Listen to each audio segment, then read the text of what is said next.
What are you afraid of? Do not rush to answer. Do not let the reflex of your mind offer a polite, surface-level response. Take a moment. Let the silence of the room settle around you. Let the noise of the day fade into the background. Let the questions sit with you, heavy and unmoving, like a stone at the bottom of a clear lake. What are you afraid of? Perhaps it is the job interview next week. You have bought the suit. You have pressed the shirt. You have rehearsed your answers in front of the bathroom mirror until the words sound like they belong to someone else. You have prepared every logical detail, yet there is a knot in your stomach that logic cannot untee. It is a cold, hard weight that sits just behind your ribs, a physical reminder that you are being judged, that you might be found wanting, that your fate rests in the hands of a stranger. Maybe it is the project deadline that hangs over your head like a guillotine. You are not sure you can meet it. Every time the thought crosses your mind, your chest tightens, restricting your breath as if the walls of the room are slowly closing in on you. You feel the crushing weight of expectation, the terrifying possibility of public failure, the silent judgment of your peers. Or maybe it is something you do not want to admit out loud, even to your closest friends. Maybe it is the fear of that small, black rectangle in your pocket. The fear of checking your phone because there might be bad news waiting in the notification center. A message from someone you are not ready to hear from. A text that changes the trajectory of your day. A call from a hospital number you do not recognize, ringing in the dead of silence, demanding you answer a question you are not ready to face. Or perhaps it is something quieter, something more insidious, something that does not scream, but whispers. It comes to you at night, at 300 am, when the world is asleep and everything is still. The fear of the future. The terrifying vastness of the unknown. Not knowing where your life is going. Not knowing if the choices you made 10 years ago were the right ones. Not knowing if the path you are on leads to a destination or just a dead end. Not knowing if you will ever feel safe or settled or truly enough. Fear has so many faces. It is a shapeshifter, a master of disguise. It shows up when you stand in front of a crowd, ready to speak your truth, and suddenly your mind goes blank, your throat closes, and you forget everything you wanted to say.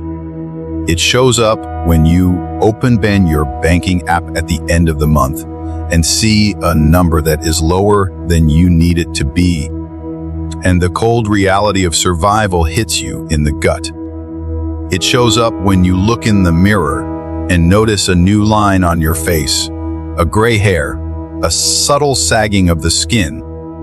It shows up when you think about getting older, about your body failing you, about losing the physical vitality that you have identified with for so long. It shows up when you think about losing the people you love, the empty chair at the dinner table, the silence in the house after they are gone. It shows up in the terrifying thought of being left behind, of being the last one standing in a world that has moved on without you. But here is something strange.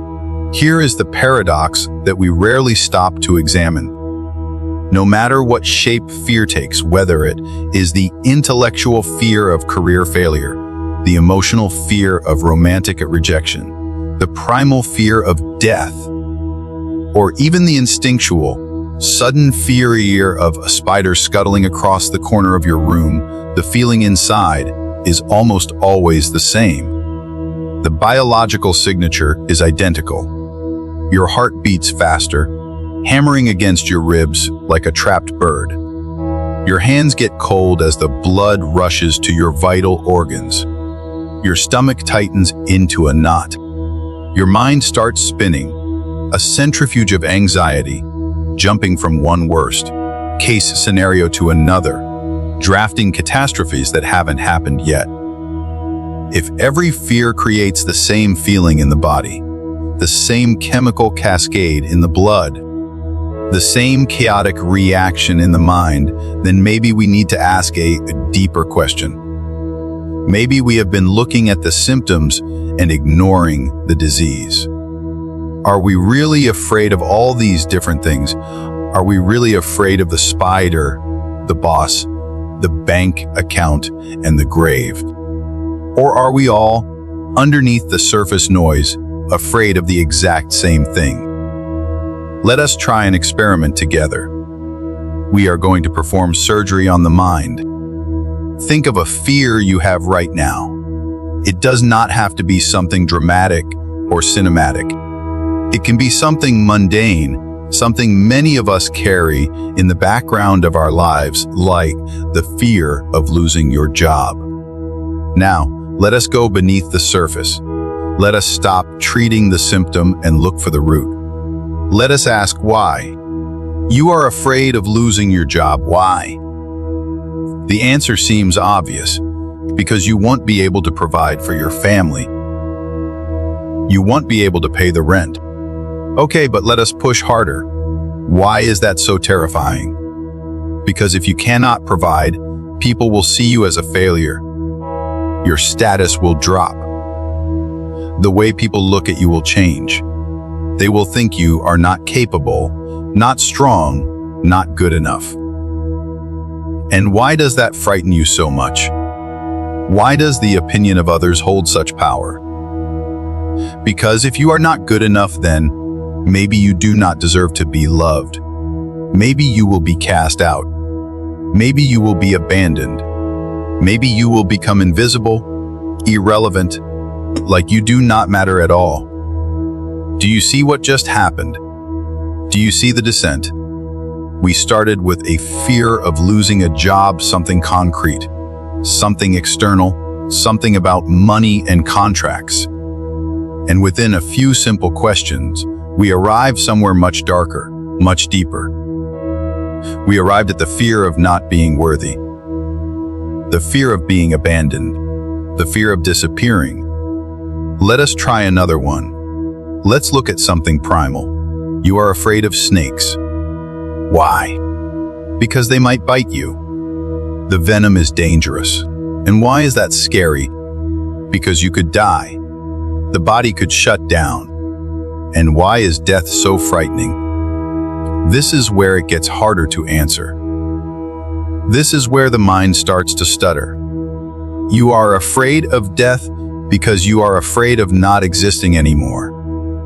You are afraid that the lights will go out and never come back on. You are afraid that everything you are, your memories of childhood, your specific tastes, your dreams for the future, the way you love, the struggles you have overcome will simply vanish into the ether, as if you were never here at all, the erasure of your history. Now, you might be thinking, but the fear of snakes has nothing to do with the self.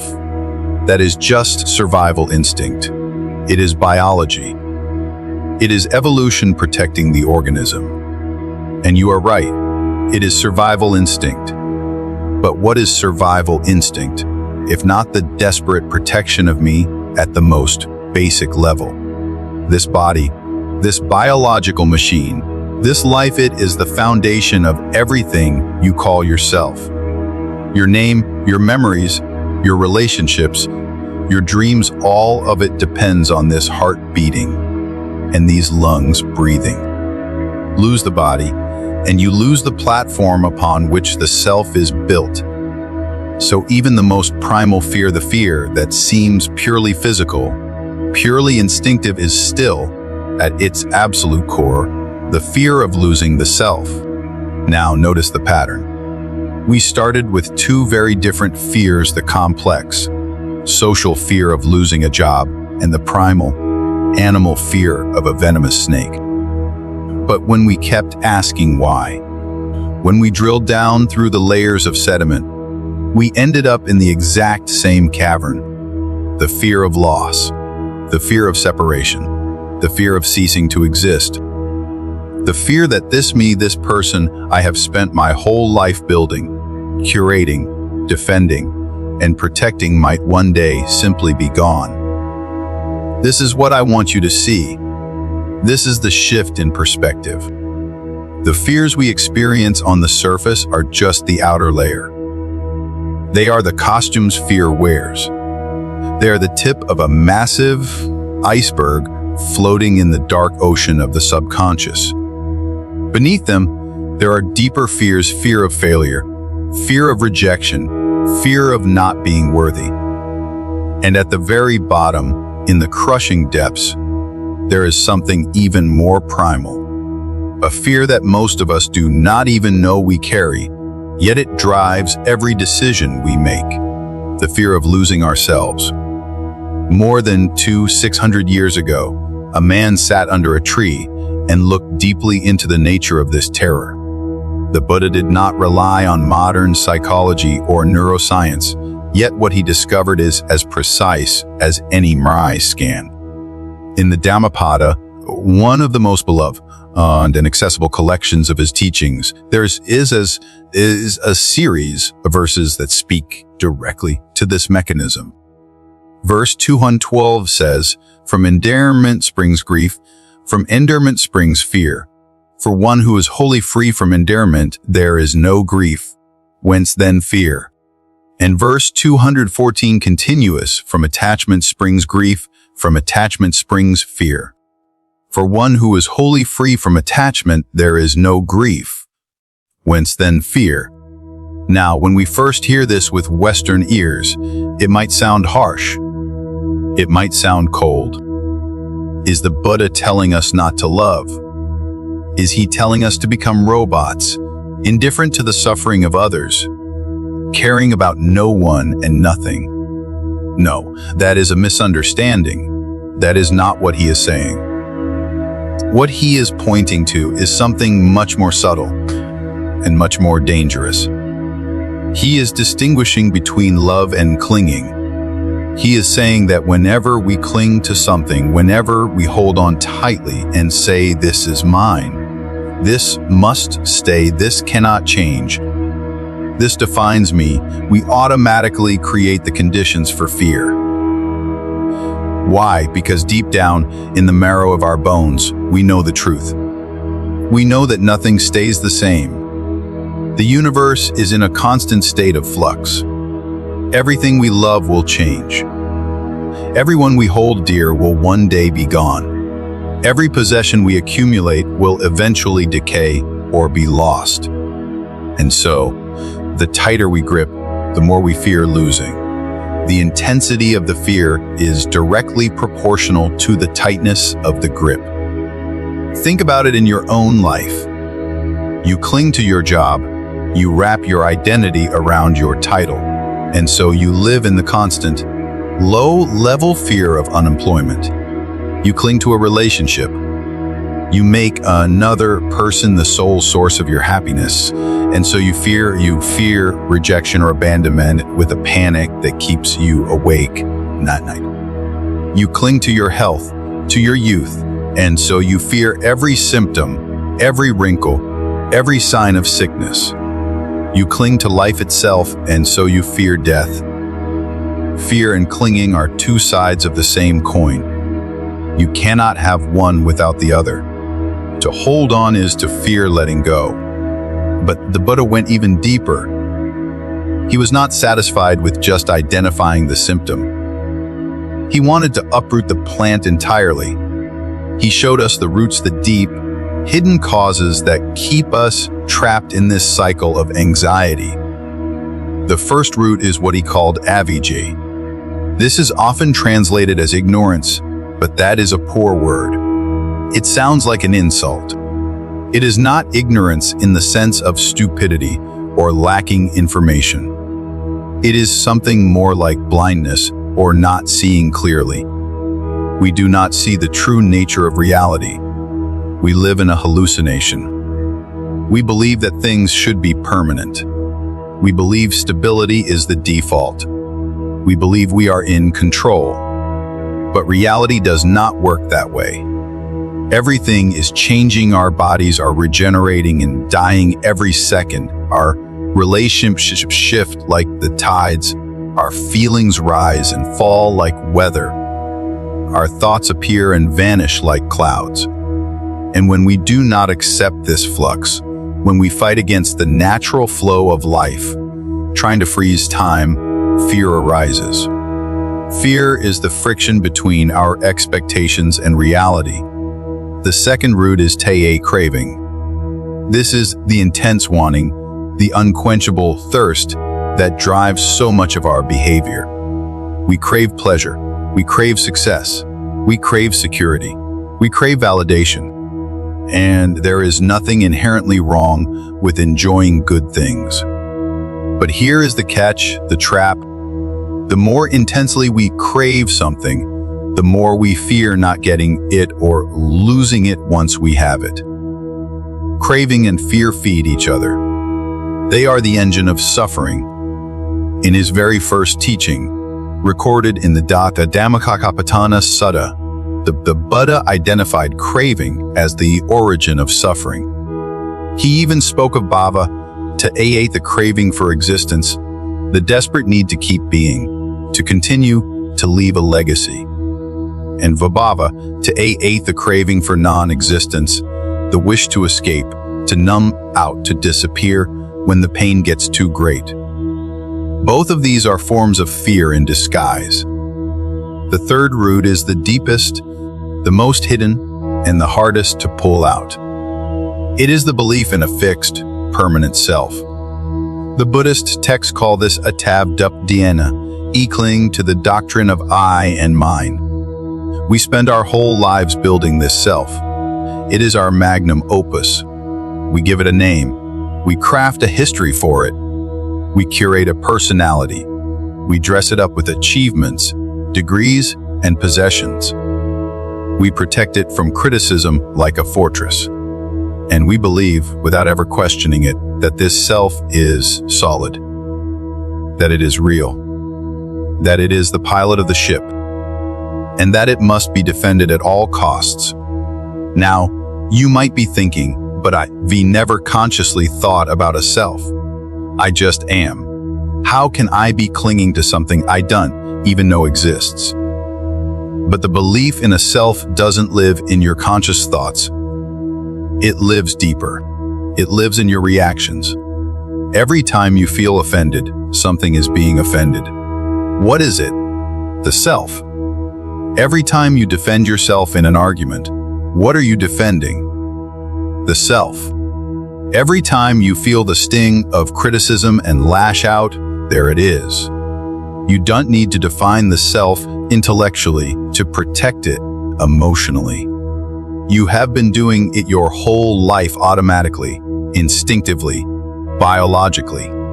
That is what makes it so hard to see. It is the water we swim in. But the Buddha asked a radical question. A question that shatters the foundation of our anxiety. Is this self really what you think it is? In the Anattalakkhana Sutta, he examined what we usually call me. He broke it down into 5 components: the body, feelings, perceptions, mental formations, and consciousness. He looked at each one and showed that none of them are permanent. None of them are under our complete control.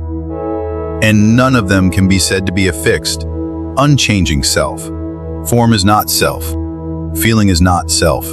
Perception is not self. Mental formations are not self. Consciousness is not self. This might sound abstract, philosophy for the sake of philosophy. But the implication is incredibly practical. It is the key to the cage. If there is no fixed self that needs to be protected, then what is there to fear? Fear needs an object. Fear needs a victim. It needs a me that can be threatened. But if that me is not as solid as we thought, if it is more like a river than a rock, More like a changing process than a static thing. Then fear begins to lose its grip. It has nothing to latch onto. This is the true root of fear, the belief that there is something here that can be lost. So what do we do with all of this? If you have followed me this far, you might be feeling something. Maybe it is a sense of recognition, a quiet aha moment where the pieces fall into place. Yes, this is what I have been experiencing.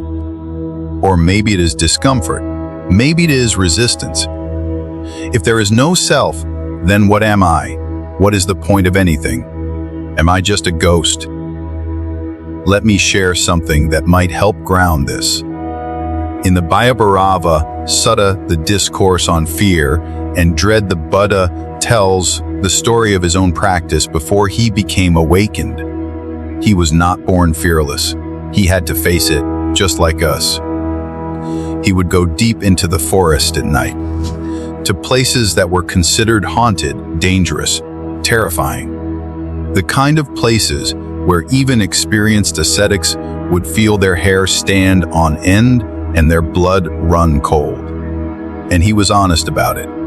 He said that when he sat alone in the crushing darkness and he heard a sound, a twig snapping, a deer walking by, a peacock knocking down a branch, the wind rustling the dry leaves, fear and dread would arise in him. His heart would race. The panic would set in. He didn't pretend he was above fear. He didn't claim some special immunity or divine protection. He simply acknowledged fear is here. But here is what he did differently. Here is the masterclass. He didn't run. He didn't try to distract himself with a mantra or a song. He didn't push the fear away or pretend it wasn't there. In his own words, when fear and terror came to me while I was walking, I would not stand or sit or lie down until I had subdued that fear and terror while walking. He stayed with it. He faced it directly. He stared into the eyes of the monster until he realized it was a shadow. And in facing it, he understood it. This is perhaps the most important shift we can make in our relationship with fear. Fear is not an enemy to be destroyed. It is not a defect. It is not a weakness to be ashamed of. Fear is a signal. It is a dashboard light. It is a messenger. And what is it telling you? It is telling you there is something here you are holding on to too tightly. Every time fear arises, it is pointing to a specific location in your psyche where you are clinging to an outcome, clinging to a relationship, clinging to an image of yourself, clinging to the idea that things must be a certain way. Fear is not the problem. The clinging is the problem. Fear is just the smoke, a clinging is the fire. So here is a simple practice you can try, a way to bring this wisdom into the chaos of modern life. The next time fear shows up, whether it is before a difficult conversation or in the middle of the night when your mind won't stop racing, or when you think about something you might lose, don't run from it. Don't try to talk yourself out of it with positive affirmations. Don't immediately reach for your phone to numb the sensation with scrolling. Just stop and notice. Say to yourself, fear is here. Acknowledge its presence. Then ask you, what am I really afraid of? And keep asking. Do not settle for the first answer. Go deeper, layer by layer, peel the onion. What is beneath this fear? And beneath that? And beneath that? You might be surprised what you find in the basement of your mind. You might discover that beneath the fear of a specific event, there is a fear of failure. Beneath the fear of failure, there is a fear of rejection. Beneath the fear of rejection, there is a fear of being unworthy of love. And beneath all of that, there is the primal fear of disappearing of not being, of losing the me you have spent your whole life constructing. And when you get there, to the very bottom, to the bedrock of your anxiety, something interesting happens. You realize that the fear doesn't have a solid foundation. It is built on an idea of yourself that isn't as fixed as you thought. It is like a wave on the ocean. It rises, it has energy, it feels very real. It can knock you down, but it is not separate from the water. It comes and it goes. Fear is not what you are. It is just weather passing through the sky of your consciousness. So let me ask you again, what are you really afraid of? By now, you might have a different answer than when we started. It is not the job. It is not the interview. It is not even death, really. Those are just the forms fear takes. Those are the masks. The root is always the same, the clinging to a self that we believe must be protected at all costs. And this is both the bad news and the good news. The bad news is that you cannot solve fear by solving each individual problem. You cannot make enough money to feel completely secure. The market can always crash. You cannot achieve enough success to never fear failure. Again, there is always a bigger mountain. You cannot hold on tightly enough to the people you love to guarantee they will never leave. Life is fragile. Life does not work that way. Security is an illusion. But the good news, the liberating news, is that yet you don't have to fight 1,000 different fears.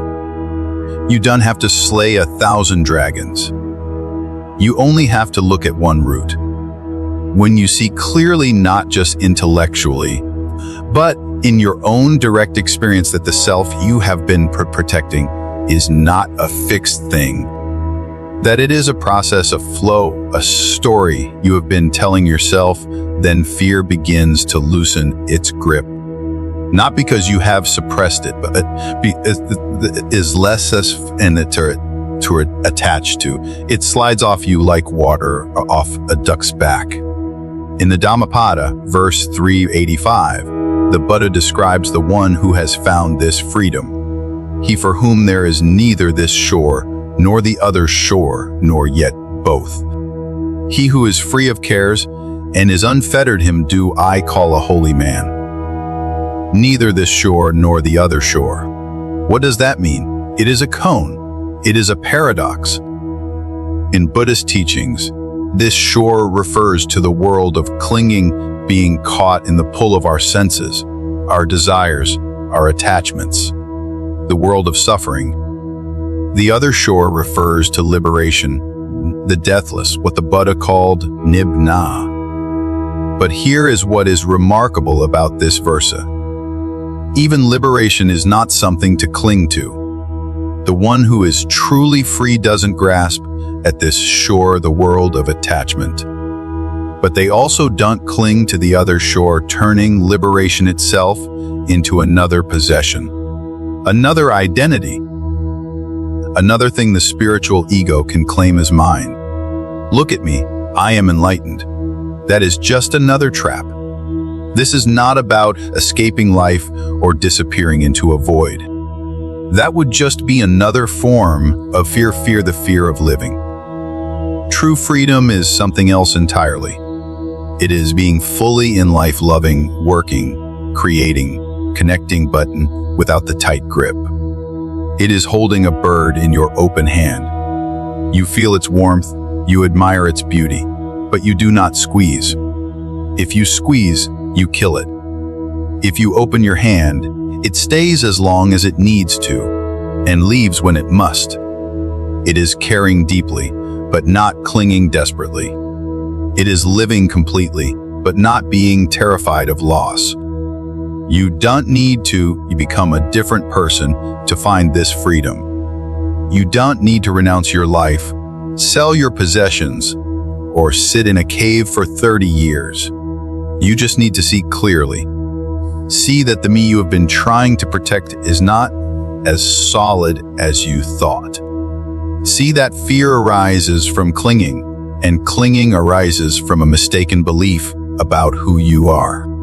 See that when you stop fighting to hold everything together, when you finally exhale, something opens up, a space, a lightness, a freedom you didn't know was possible. This doesn't mean you will never feel fear again. That is a fantasy. Even the Buddha, in the forest, felt the biological rush of fear. The difference is that he didn't believe in it. He didn't let it run his life. He didn't let it dictate his actions. He met it, understood it, bowed to it, and let it pass. And so can you. So here is my invitation to you. The next time fear visits, and it will visit, perhaps today, perhaps tomorrow, don't treat it as an intruder. Treat it as a guest. Treat it as a messenger carrying vital information. Listen to what it is trying to tell you. Ask what you are holding on to. Ask what you are afraid to lose. And then ask the deepest question of all. Who is it that is afraid? Look for the one who is trembling. Look for the one who is anxious. If you stay with that question long enough, if you look with enough honesty and silence, you might discover something extraordinary. You might find that the one who is afraid is not as real as you thought. And in that seeing, fear doesn't need to be conquered. It doesn't need to be fought. It simply has nowhere left to stand. May you find peace not by running from fear, but by looking straight into its eyes. May you discover the freedom that has always been here, hidden beneath the herries you have told yourself about who you are.